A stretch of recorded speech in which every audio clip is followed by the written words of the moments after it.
En esta pequeña casa de Taylor, Texas, creció Dan Moody, el joven que se enfrentó al Ku Klux Klan y ganó. Acompáñanos en esta visita familiar al Museo de Moody, donde descubrimos una historia que marcó a Texas para siempre. So, Daniel Moody was the youngest governor in Texas. Let's start here. And even though this is the hottest room, we'll start here so that we can get out of it.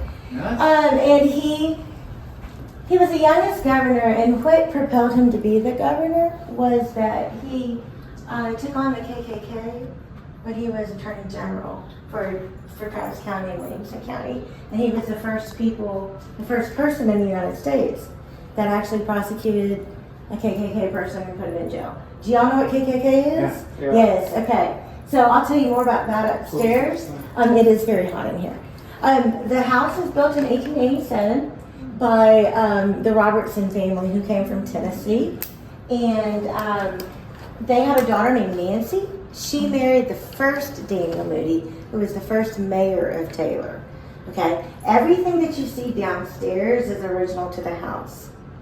So the first, it doesn't mean it's 1887, Right. but 1900, 1920. The upholstery has been redone, obviously.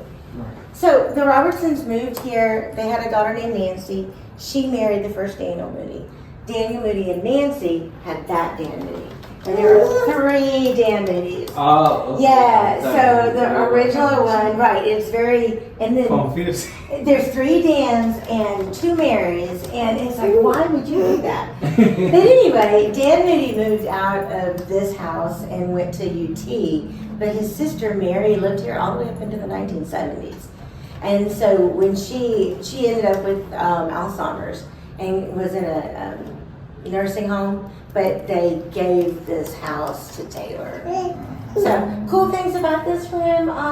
This was a wedding gift, and that was a wedding gift in 1890 to the original Daniel Moody and Nancy, and it's painted on reverse so they had to layer it backwards. Oh. And the paintings are still in wonderful condition. This is a picture of Mary, and when she was much older, but she was still living here, and the piano right there is right behind us. She played that piano, and she played in church. And what a funny thing is, I graduated here in 1984 in Taylor, and I left and went to UT, University of Texas, said I'd never come back, and I'm here. But her and her mom started this scholarship program, and it was called the Wednesday Music Club. I got a scholarship from them in 1984. Had no idea. And then came here and I'm like, Wednesday Music Club. They gave me money. They gave me money. Okay, so, and we're getting out of here because it's hot. When that Dan Moody and his sister Mary were little, and again, he was born in 1894, and she was born in 1891. Their birthdays were in the summer, and what they did is have tea parties, and the kids brought them teacups. And this is what is left after all of the years. Pretty cool. Yeah. Okay, and then the music that's on top there is actually music that she played. And that even says Mary Moody 1917, which is very, very cool. And there's some manuscripts in here that are like in her handwriting where she had written out songs. So it's just cool that we still have all this stuff. And again, this is 1910. And it still sounds just beautiful. Wow. Very, very pretty. Yes, it's all in tune. I'm going to turn the light on in here. It just makes it hotter. But what are you going to do when it's 100 degrees outside anyway? Yeah. They were readers. All those books were some are from their library, and we don't leave them open because obviously they're 100 years old. Yeah. But you can touch this all you want. This is a stereoscope, and it's kind of, they used it for tourism. Like if you went somewhere, you could get the pictures and look at them 3D, or they actually use them for educational purposes too. Mm-hmm. They started making these in the 1860s, but this is about 1900, something like that. And then I think the coolest book, 2 coolest books, but this one mainly. So this is a New World Speller. Who cares, right? It's just a spelling book. However, when you open it up, and then this is the kid here is Herbert Slagle. Who cares? I don't know who he is. But in 1920, when you open it up, This is his handwriting from 1920, and listen. It says, "Don't steal this book, my boring friend, for if you do, the gallows will be your end. And when you die, the Lord will say, 'Where's the book you stole away?' You will answer, 'I don't know.' And the Lord will say, 'Just step below.'" So it's just so amazing that the kids are not any different 100 years ago than they are now. I actually taught school for 32 years here in Taylor. Oh, So yeah, and I said I would never come back. we're all teachers too. I'm still here. This is their dining area. And again, all of the things that you see in here were part of the house when we got this in the 1970s. And honestly, I remember touring this when they first opened it, and I was in about 5th grade. And I thought it was boring, and then here I am. But the table is probably around 1920, and the hutches are probably around that too. The china, some of it dates prior to 1900, all the way up into like the 1940s and 50s. And then this clock was from 1860. It came from Tennessee, from the Robertson family. When they moved here from Tennessee, they had money. Obviously, look at this house, right? Yes. But when they got here, then it became much more of a struggle, because this was almost the Wild West still, you know. But this came with them, and it's Seth Thomas original. Seth Thomas was he was kind of like the Henry Ford of clockmaking, meaning that he was able to, do things in assembly line fashion. So he was able to make a lot of clocks, but still, this is something that cost a lot of money. Obviously, it doesn't work anymore, but it's just, there it goes. And the inside is just, old, but it's just beautiful because it's so old. One more thing here, if you look at this picture, this is the original Daniel Moody, the old man. But these ladies here, this is his wife, but these ladies here are school teachers from Taylor. And they were not allowed to, this is right out there on that veranda, but they were not allowed to be married when they were school teachers back then. And they had to dedicate their life to their teaching, or if they got married, then they had to their family, right? And this is young Dan Moody, the one that is a governor, and this is Mary. So pretty cool. And I bet they were hot, because I can't even imagine. Wow. We have the air conditioning going on. Yeah. Yes. Okay, so the back of the house, this was actually added on in the 1910, 1920s. I mean, it still looks, we have some period pieces in here, but they added this on prior to adding this on. They had a summer kitchen, which was a separate building, because there was smells, fires, they had it totally separate. And obviously, there was no running water or bathrooms back then, so that was a separate building too. And this was added, we don't know exactly, 1910, 1915. All right, so we're here. And you're welcome to walk around and look and read, whatever you want to do. Here. A cool thing too, they built the fireplaces through, and they closed it up after they got the house from Mary, because there was actually like raccoons coming in. So, I mean, she was, anyways, they closed that in, but they also used the space here to make like a china cabinet that was recessed into the wall. And this is cool, because when my husband and I first married, we lived in Georgetown, and there was one of these in that house, and I've never seen one since, except that the glass had been broken out of. So to still have the glass in here, pretty amazing. This picture was also a wedding gift from 1890. I know. And the frame has obviously seen better days, but it's still very old. Okay, my favorite room in the house, and this was most likely the room where the original Daniel Moody and Nancy, this was their bedroom. Okay, so this guy here on the left was our first mayor in 1882. And then Nancy was his wife. She was 20 years younger than him. These were their wedding clothes from 1890. which is amazing. Not fancy. They're fancy. But look at, you know, she's tiny like you. My leg fits in that. But again, these are just amazing that they're in that good shape. And this fireplace was actually not for wood, it was for coal. And I can't imagine them eating it all that often because it's not that cold, just once in a while. Yeah. This is obviously their bed. This actually came from Tennessee and it's from 1810. And I mean, we can't wash it or anything because it's so old, and I cover it up every night with a sheet. And here's the bedding. You can look at the bedding underneath. The bedding is a very, again, old. Yes. It is real, but you know, the old kind of bedding with the blue and white. So all of this is very, very old. But those mattresses were fresh. You know, for some reason, like the fabric they were made of and covered with. It was cotton. Yeah. Yeah. And it lasted a long time, even though it's a little lumpy. This is another thing that I really, really like. I'm going fast. This is a Bible from their time, and I want you to look at the print. So tiny. Can you imagine? Can you imagine? I mean, having those screens, you really. I don't know. I mean, you don't. I mean, I can read that. Absolutely. Yeah, I do. With glasses. With glasses. With glasses. With glasses. I mean, I used to not have to wear glasses. I'm old now, so yeah.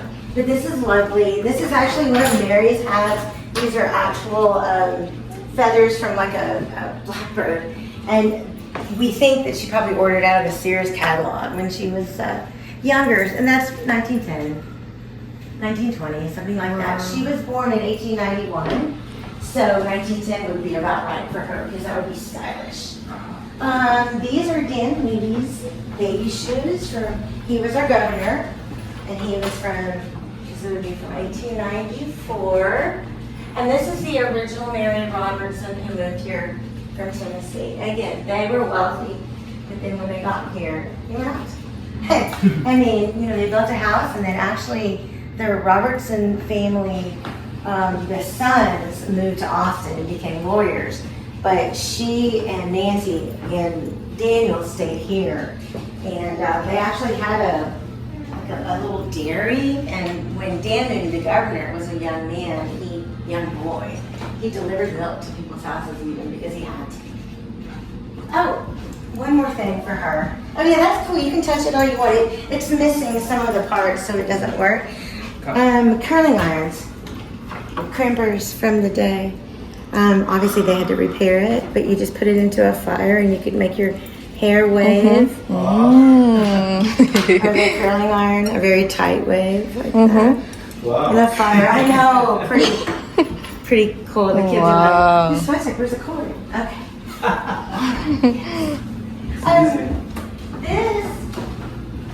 We have usually a revolving exhibit in here, and this is musical memories from Taylor. You're welcome to read anything that you want. Can I use your restroom? Yeah, it's right. You'll see it.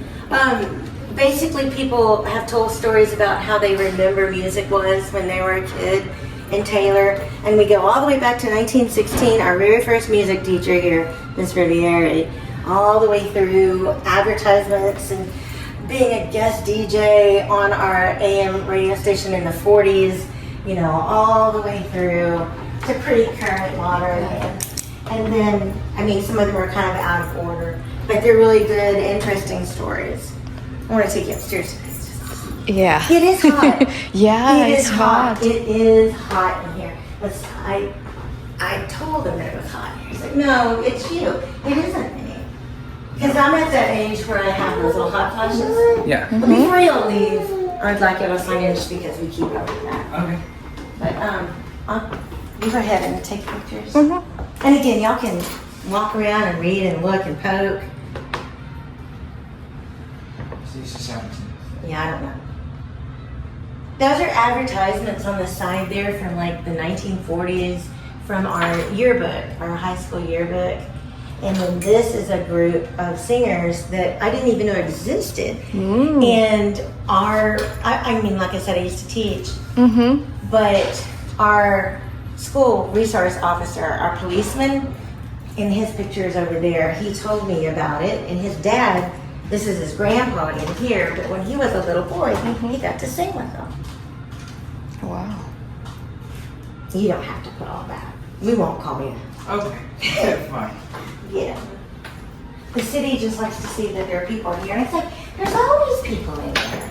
I might sit down on a Saturday, 15 minutes maybe. I mean, once you guys can walk around. But yeah, I mean, the upstairs is not as hot. It's just the downstairs. Bad. Okay, we're gonna start in here. It's more cold here. It's good. All right, so again, Dan Moody was famous for taking on the KKK. He ran for Attorney General for Travis and Williamson County in the early 20s and was elected. And then, while he was Attorney General, he put on trial the KKK people. And there's a real road right over here, which is pretty intense. So many people say, why is it so short? Well, it's short because it went to the boot level. So it's not really my size, it was taller. This is an anonymous edition. Obviously, nobody's going to say my grandma was in the KKK. No. No, but the 1920s KKK was kind of different than the first one in that it was not only against African Americans, it was against anybody foreign, anybody Catholic, anybody that was doing anything that they didn't agree on. And this is how he was able to get them on trial. There was a man named Mr. Burleson, and him and his wife had lost their infant baby, had died. And because of that, their marriage fell apart, you know? And so he had nowhere to stay. Well, his family was friends with this other lady's family, and he went to stay with her. It was in the country out past Georgetown in a little town called Weir, or right by it. But anyway, the KKK found out that he was living with her. They were not married, and they went to him and said, "You're living in sin, you need to get out of here." And he's like, "No, I'm not. I'm sleeping on the couch or whatever. You know, we don't have a relationship. I'm here because I need to be." Well, that wasn't a good enough answer. So one evening, they were driving around and with some friends, and they followed him down to this low water crossing. Beat him, took his clothes off, and then drove him to Taylor, tied him to a tree, poured oil on him, and tar. And they thought he was dead. And they left him there, and then a few hours later they came back and got him and went and took him downtown where the city offices used to be, and left him there. And somehow he woke up and managed to make his way to someone's house, and they got a hold of the police and everything. But Dan Moody was the Attorney General, and back then there were over 500,000 people in the KKK in Texas, not in the United States, in Texas.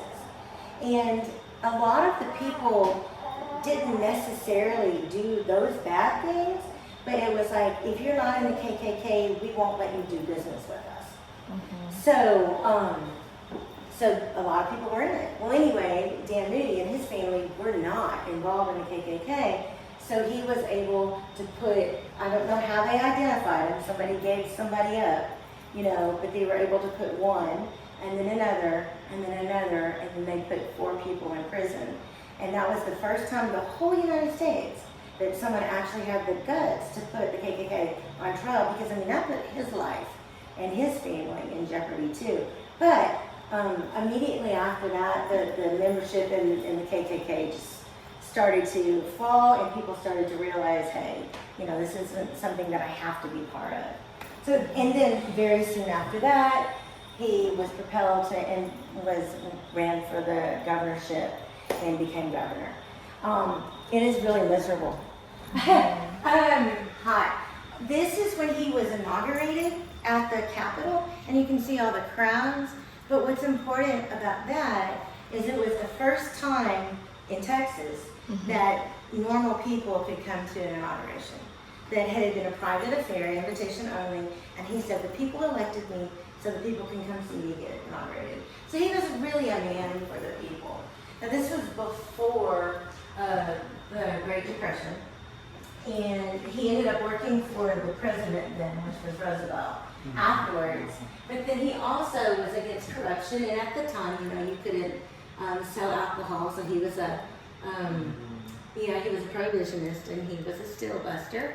And then he also, the two governors that were governors right before him was Ma and Pa Ferguson, and they were very corrupt. And they took money off of contracts and all that. So he started like the first oversight for the state in offices and bidding and all that kind of stuff. And again, there's games over there that were here when he was a kid. There's a picture of him from Taylor High School. And you're welcome to walk around and look and read and sweat. No, I mean, I didn't keep on myself about 30 minutes, I guess. That would be better. This one is Mary Historia, the lady that lived here all the way to the 1970s. Again, she was born in this house in 1891 and lived here until 1975. And she lived a few years later than that, but she was in a nursing home. The picture over here of her reminds me of my grandmother so much, because my grandmother was born in 1903, kind of same time period. The typewriter and all this stuff was actually stuff that she had used, and she sold insurance out of this house. She never left. She also donated her time to the Red Cross, and like I said, she played the piano for the church, and she just mainly spent her time in service of others. And then gave her house up. And there's her baby shoes right behind here, which is amazing. Those are from 1891. I know. And she likes to play croquet. Oh. I know. She plays the piano and croquet. Wow. What a view. Yeah, and their garden looks really nice if y'all want to walk around outside. I know it's 100 degrees. But Yeah. the flowers are beautiful. You can, everybody taps around on that. Can I? The kids are like, well, it gets stuck. Well, yeah, they do. I mean, I don't believe there's a ribbon in there that works anymore. But when I learned to type, it wasn't quite that old, but almost. Corona. We also Corona. learned that way. We also Yeah. learned that way. Yeah, and the real old typewriter. So, Back. And then this room has different stories of people Te van a jalar las who patas. lived in Taylor or were born in Taylor who are famous. This is actually, doesn't have anything to do with that. This is actually the time clock from the original bank here. And it's about 125 years old. But people that you might know that came from Taylor is Fred Curley. Fred Curley is an Olympian. In fact, I taught him in 6th grade. And he was a good kid. And I know if you know anything about Fred Curley, he's gotten into some trouble lately. But you know what? Sometimes when you get wealthy, you lose your mind, it'll come back to him. his aunt work in my school. Well, who is which It's aunt? like Curly. Yeah, It's Curly. at school, but it's she's his grandpa or Oh, the grandparents. Yeah, that's who raised him. Yeah. she's working with us. But Virginia and Fred were, I mean, when I taught middle school, I taught high school mostly, but I taught middle school while they were there. And they were good kids, so. And then there's also in the middle there, Rip Torn. Rip Torn was in all the Men in Black. He was the older guy in Men in Black, and then he was in. Oh. Yes. Really? Yes, and then Okay. he did Dodgeball, the crazy old guy in the wheelchair. That was Rip Torn. He died a few years ago. Oh, did he? Yes, I mean, he was of age. And then this guy, Joseph Boric, was actually in the military and was on the plane. It's called the Enola Gay, when they dropped the bomb in World War II on Japan. So, Hiroshima and Nagasaki. and then all these other people are famous for different reasons. There's lots of pocket watches around here, and the reason is because when Dan Moody needed to take his law exam test, he didn't have any money to pay for it, so he had to sell his one only watch. And so throughout his life, people gave him watches to kind of pay him back for that. And so these are a lot of, some of them are Dan Moody pictures, but some of them are people who have, like sponsored this building and helped support it. And then over here, I guess the two most important people, there's three. The man who originally, so he was born here. The guy who came up with Bugs Bunny and Daffy Duck, he moved to California and lived his life out there when he was older, but he was born right here. And then Bill Pickett's important just because he was about as tall as me, and he was a professional rodeo man, and was African American and made it rich, which is back when he was doing that was not really a common thing at all. Right. And then this man, Tony Vaughn, is important to me. So when I was growing, it's fine, it's not gonna fall apart. but when I was a kid, here in Taylor, it was very divided, that you had the white end and you had the black end. And other races, Hispanic, whatever, we really pretty much only had that. But Hispanic didn't seem to, no one really, it wasn't very segregated against Hispanics. So white and black it was. And Tony Vaughn was on the radio. And he was on a white radio station, but he was black.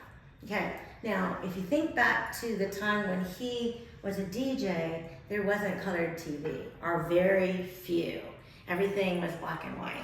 So when he was on the radio, and again, he really wanted to break down the racial barriers. And this was the 50s and the 60s, and then even into the 70s.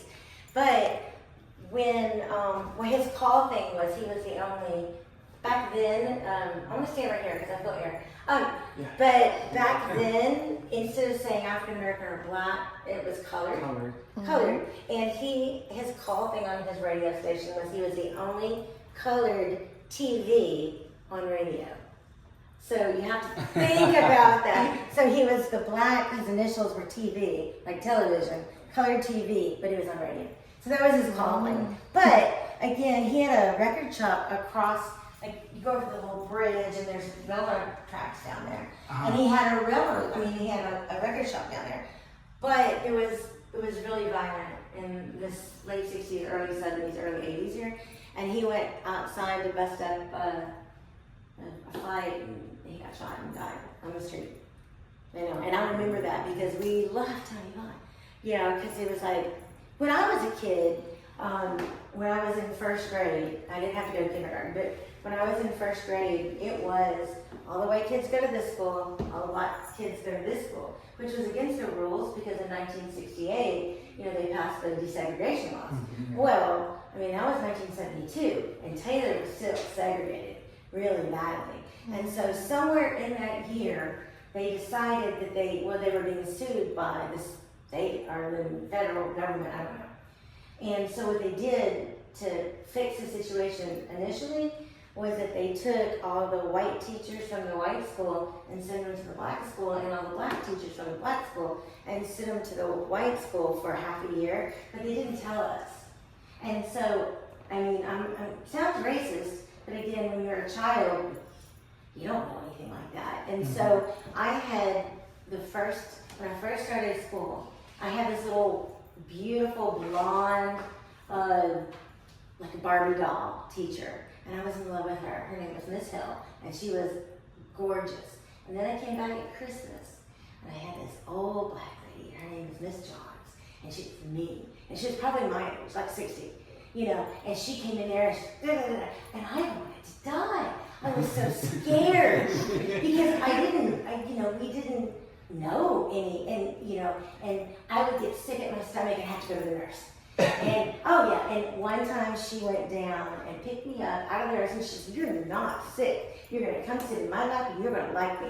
And I cried and I screamed and I kicked and I cried and I screamed and I kicked. And guess what? It ended up being lifelong wonderful. One of the reasons I went into teaching, because she was an amazing teacher. And anyway, she came to my graduation and all that, and she's long since passed. But anyway. That's So, cool story. Wow. It is a cool story. And then one more thing, Dr. Dickey was the first African American doctor here. And in the time post Depression, there wasn't a lot of houses across the tracks that had running water. And so obviously there were a lot of diseases.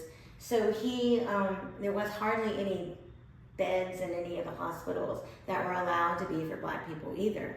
So when he came in here, he really initiated I guess he protested, that's a better word, and went to our city council and got more water available down there because they didn't have the money to pay for it necessarily.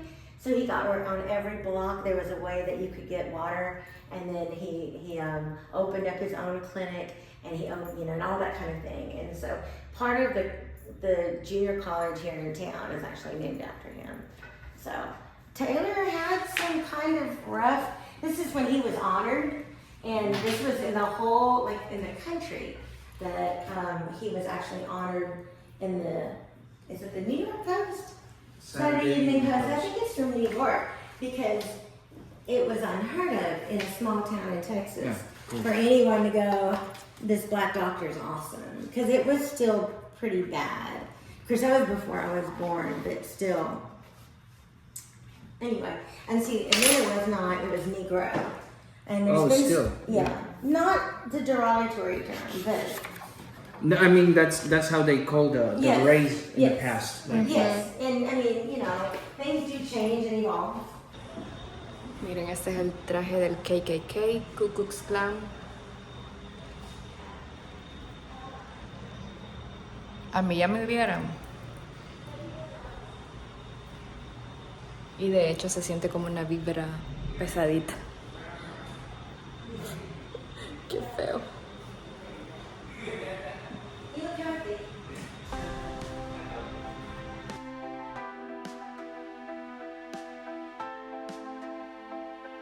Gracias por vernos. No olvides darle like, suscribirte y compartir para que más personas descubran las historias no contadas de Texas. Nos vemos en nuestra próxima aventura.